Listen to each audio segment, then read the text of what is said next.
We start getting really excited as we pass Ketel Junction, which marks mile 21 on the way to the racetrack. Nobody knows for sure who placed the first kettle or why, but it's become a popular spot to leave a kettle along with a message for fellow travelers. Ooh, do you see that? That's the racetrack. Is it? It is. Oh, nice. Here we go, baby.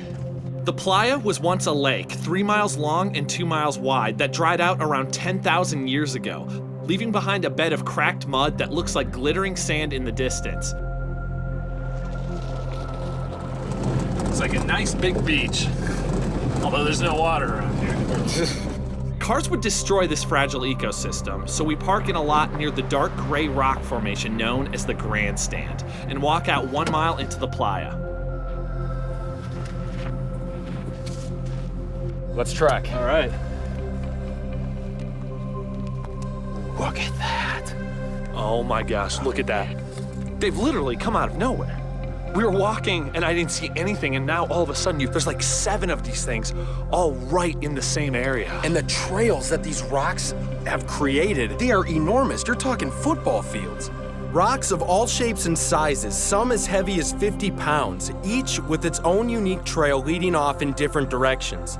This is a huge boulder, and if you look at this track, it's moved quite a long ways. I mean, we're not talking just like a couple of feet, we're talking like hundreds.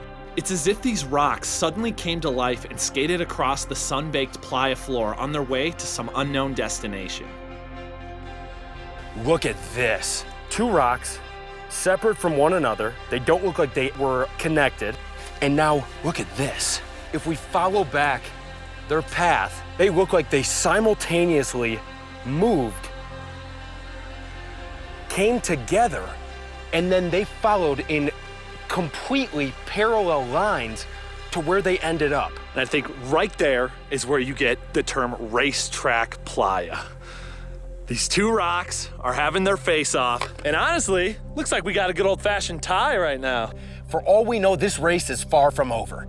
Until recently, the mystery of these sailing rocks baffled scientists for years. It took some serious in-depth studying and honestly a little bit of luck to eventually figure out how this happens. These rocks are able to move because of 4 main factors: hard ground, rain, ice, and wind. What happens is you've got this hard ground that doesn't really soak up much water. So when the rain falls, it just coats it. And then it freezes into this thin little layer of ice. Then the big winds come in and they push these stones and allow them to just sail across the desert floor. So basically, a large part of the experiment involved waiting for rocks to move. It's been said that art is an expression of nature. Well, here, nature created the art. It's like another little reminder from nature. You don't think I can make rocks move? Well, think again, yeah.